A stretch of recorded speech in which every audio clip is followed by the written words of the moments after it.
చంద్రబాబుపై కేసులు తిరగదొడతామని వాటి నుంచి ఆయన తప్పించుకోలేరు అన్నటువంటి సజ్జల వ్యాఖ్యలకు బుద్దా వెంకన్న కౌంటర్ ఇచ్చారు. బాబు టచ్ చేసినందుకు 151 సీట్ల నుంచి 11 అసెంబ్లీ స్థానాలకు మిమ్మల్ని పరిమితం చేశారు జనాలంటూ విమర్శించారు. డెవలప్మెంట్ స్కామ్ గురించి తెలుసు, అలాగే ఈ ల్యాండ్ అలొకేషన్ వీటి గురించి తెలుసు, సిఆర్డీఏ ఏరియాలో వీటికి అసైన్ ల్యాండ్స్ గురించి తెలుసు, అన్నీ తెలుసు. బట్ జగన్మోహన్ రెడ్డి గారు ఆ రోజు అనుకుందంటే ఇన్వెస్టిగేషన్ అనేది ప్రాపర్గా జరగాలి, రియల్ థింగ్స్ వెలుగులోకి రావాలి, వచ్చిన తర్వాత నేను చేయాలనుకున్నారు. కాబట్టి it took so many years.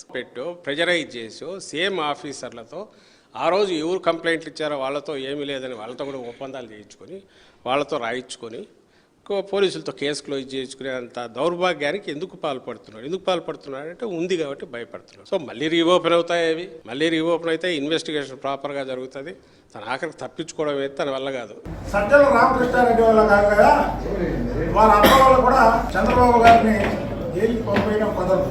ఆయన మీద ఏ ఒక్క అవినీతి ఆరోపణలు లేవు. అందుకనే అక్రమ కేసులో అరెస్ట్ చేస్తే ఏమైందో మీకు తెలుసు. 151 నుంచి మధ్యలో 5 తీసి 11 సీట్లకి పరిమితం చేశారు మిమ్మల్ని. ఎందుకు చేశారు? చంద్రబాబు గారిని టచ్ చేయబట్టి. అంటే ఆయన టచ్ చేయడం అనేది సామాన్యమైన విషయం కాదు.